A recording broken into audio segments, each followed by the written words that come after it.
Hello दोस्तों, welcome back to my YouTube channel. आज मैं इस ड्रामे का पार्ट 6 एक्सप्लेन करने जा रही हूँ। हम देखते हैं जिन ली को कॉल करते और कहते सब कुछ ठीक है ना, क्योंकि अचानक से डैड तुमसे मिलने के लिए चले गए हैं। तो लिन बोलती हाँ सब कुछ ठीक है। लिन बोलती कि हाँ पापा हम दोनों को देख के कुछ ज्यादा ही गुस्सा कर रहे थे। जिन भी सोचता कि मुझे भी चैन से मिलना चाहिए, क्योंकि वो पहली बार किसी बॉयफ्रेंड के साथ लिव इन रिलेशन में है। क्यों ना हो, उसका भाई जो है उसको लेकर फिक्र तो होगा, इसलिए उसे मिलना चाहता था। और दूसरी तरफ हम देखते हैं चैन का भाई होता है, उससे मिलने के लिए चैन का सिक्योरिटी आता है उसे कुछ बात करने के लिए, पर वो बोलता है उसको कचरा बाहर फेंकने के लिए। उसमें उसको एक डायरी मिलता है जिसमें अकाउंट का सब कुछ इन्फॉर्मेशन डिटेल उसमें लिखा हुआ था। माहो का बोलता है कि तुमने इतना इम्पोर्टेंट इन्फॉर्मेशन डस्टबिन में क्यों फेंका हुआ है, तुमने मुझे क्यों नहीं दिया।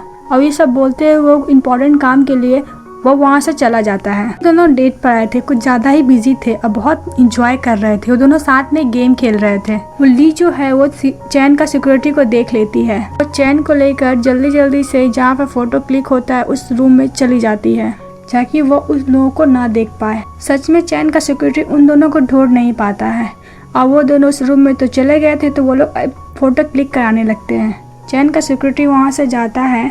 लिन पेमेंट करने के बाद वापस आती है तो वो चैन को नहीं देखती। वो बहुत ही ज़्यादा परेशान हो जाती है, बहुत ही ज़्यादा परेशान हो गई थी। थोड़ा देर बाद चैन वापस आ जाता है। चैन ली के लिए पेस्ट्री बाय करने के लिए गया था। वो जल्दी से जाती, उसको हक कर लेती। सचमुच बहुत ही ज़्यादा वो परेशान हो गई थी। उसे कहता है कि मैं प्रॉमिस करता मैं तुम्हें कभी भी छोड़कर नहीं जाऊँगा। कहीं ना कहीं ली भी चैन को लाइक करना स्टार्ट कर दी थी। चैन का सिक्योरिटी जाता रहता है तो वो लोग लिन और चैन को एक साथ देख लेते हैं। जब तक वो टैक्सी रुकवा पाता तब तक वो लोग फिर से गायब हो जाते हैं। जब वो लोग घर जाते हैं तो चैन लिन के लिए एक सरप्राइज प्लान किया हुआ था। लिन और चैन एक साथ बैठते हैं, प्यार से बातें करते रहते हैं, बहुत रोमांटिक सा वो लोग कपल की तरह। लिन चैन को अपने बारे में सब कुछ बता देती है, पास्ट के बारे में। नेक्स्ट मॉर्निंग में बेई फिर से वो जिंग से बोलता है प्लीज़ मुझे फिर आज अपने घर अपने साथ ले चलो, क्योंकि मैं वापस घर नहीं जाना चाहता। मैं अपनी सिस्टर से फिर से मार नहीं खाना चाहता हूँ। और जिंग के पास कोई आना चाहते भी उसको अपने साथ लेके जाती है। उसे तो लिन से मिलने जाना था। वही भी जिद करने लगता है कि मुझे भी लिन से मिलने जाना है। घर जाकर गेट नॉक करती है। लिन जैसे ही दरवाज़ा खोलती वो लोग बातें करते रहते हैं। तभी वहाँ पे बेई आ जाता है। लिन बोलती कि तुम इस बेवकूफ़ को क्यों लेकर आई हो साथ में अपने। वो तीनों बातें करते रहते हैं। उसी वक्त चैन भी उस लिन के दोस्त से मिलने के लिए वो भी बाहर आ जाता है। चैन और बेई के बीच में आर्गुमेंट स्टार्ट हो जाता है। एक दूसरे को ये प्रूफ करना चाहते हैं कि मैं तुमसे ज़्यादा बेटर हूँ, तो वो बोलता है मैं तुमसे ज़्यादा बेटर हूँ। थोड़ा देर बाद वो लोग फ्रेंड के साथ पार्टी में जाना था।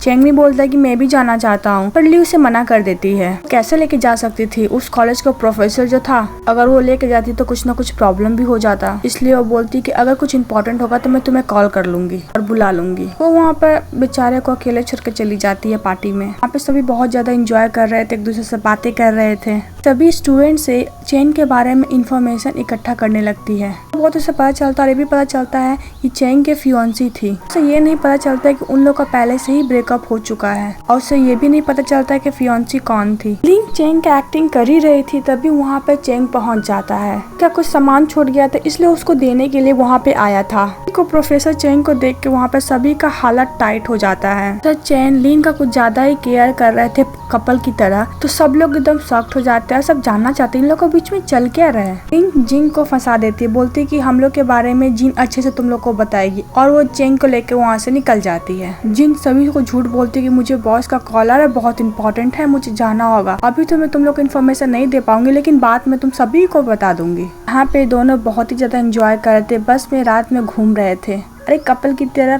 प्यार कर रहे थे एक दूसरे से। जैसे ही चैन लिन को किस करता है उससे फ्लैशबैक में कुछ याद आने लगती है। जब वो अपने पेरेंट्स के साथ था तब उसका एक्सीडेंट हो गया, तो और भी बहुत सारा चीज उसको याद आने लगता है। लिन डर जाती है कि इसे क्या हो गया है। जब लिन चैन से पूछती है तो चैन कुछ नहीं बताता है। फ्लैशबैक में इसकी मेमोरी याद आ रही थी। बस से उतरते तब बारिश हुआ था, तो ये लोग बारिश के पानी से खेलने लगते हैं। जब बहुत तेज बारिश होने लगता है तो वहाँ पे एक बस स्टॉप दिखता है, वहाँ पर जाकर वो लोग छुपते हैं। जैसे ही फिर से चैन ली को किस करता है, फिर दोबारा उसे फ्लैशबैक में कुछ याद आने लगता है। सभी बहुत ज्यादा परेशान हो जाता है, पर इस बार भी वो ली को कुछ नहीं बताता है। घर जाने के बाद बाथरूम में ली सोच रही थी कि मैंने तो सही से किस किया था, फिर चैन ऐसा फेस क्यों बना रहा था। लिन थोड़ा शर्मा रही थी, वो चैंग से बार बार छुप रही थी। तो चैंग उसे पकड़ लेता है, बोलते कि मैं तुम्हारा दोबारा किस करूँ क्या। वो बोलती क्यों, क्योंकि मुझे फ्लैशबैक में कुछ कुछ मेरी मेमोरीज याद आ रही थी। लिन मना कर देती, अगर उसको मेमोरी याद आ जाएगा तो फिर वो लिन को छोड़ कर चले जाएगा, इसलिए वो मना कर देती है। और चैन लिन का हेयर ड्राई करने लगता है। और नेक्स्ट मॉर्निंग में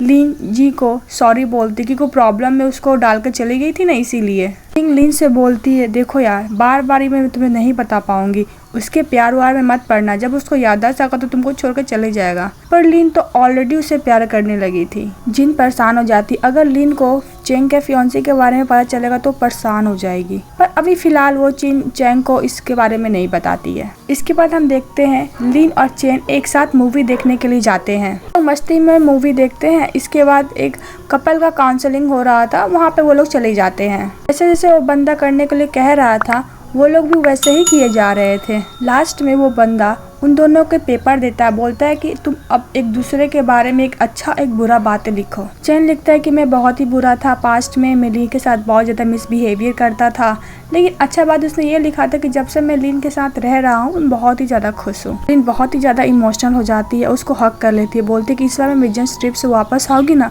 तो मैं तुम्हें सारा बात बता दूंगी। अगर चैन को ये सब सच पता चलेगा तो पता नहीं चैन क्या करेगा, ये तो आगे का पार्ट में हमें पता चलेगा।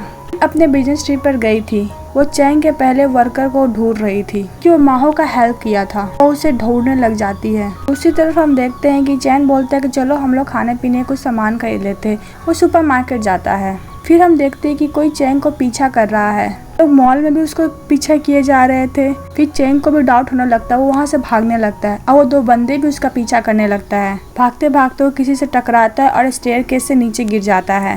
चैंग को सर पर चोट लगने की वजह से उसको सारा मेमोरी पहले वाला याद आने लगता है। पेरेंट्स के साथ वाली बातें, अपने भाई के साथ वाली, और चैंग ने उसके साथ बोला था वो सब, वो अपने पेरेंट्स के साथ वाला बात जो वक्त बिताया था वो वाला मेमोरी, अपने फ्रेंड के साथ मेमोरी भी जो बिताया था, अपने भाई के साथ और उसकी फियांसी के साथ, और जो लिन ने उसे झूठ बोली थी कि मैं तुम्हारी फियांसी हूँ, सारा बात उसको याद आ जाता है। दूसरी तरफ लिन उस वर्कर को पकड़ लेती है और उसका सारा डिटेल निकलवाने लगती है, किस तरह वो माहो का हेल्प किया था। इस तरीके से उसका पनिशमेंट कम करा सकती है जब वो पूरा इन्फॉर्मेशन माहो के बारे में दे दे। मी बहुत डरा हुआ था और वो लिन का बात मान जाता है। हॉस्पिटल में था और वहीं चैंग का असिस्टेंट भी था। अब इस कहानी में ट्विस्ट ये आता है, इनका सारा मेमोरी वापस आ चुका है, वो पहले की तरह रूड, एरोगेंट और खरूस प्रोफेसर बन चुका है और सीईओ भी। जागते ही सबसे पहले माहो के बारे में पूछने लगता है। हमारा ये वाला पार्ट यहीं पर खत्म होता है। Thank you so much. आपको हमारा वीडियो अच्छा लगा तो प्लीज लाइक एंड सब्सक्राइब कीजिए। Bye bye, सारंगे।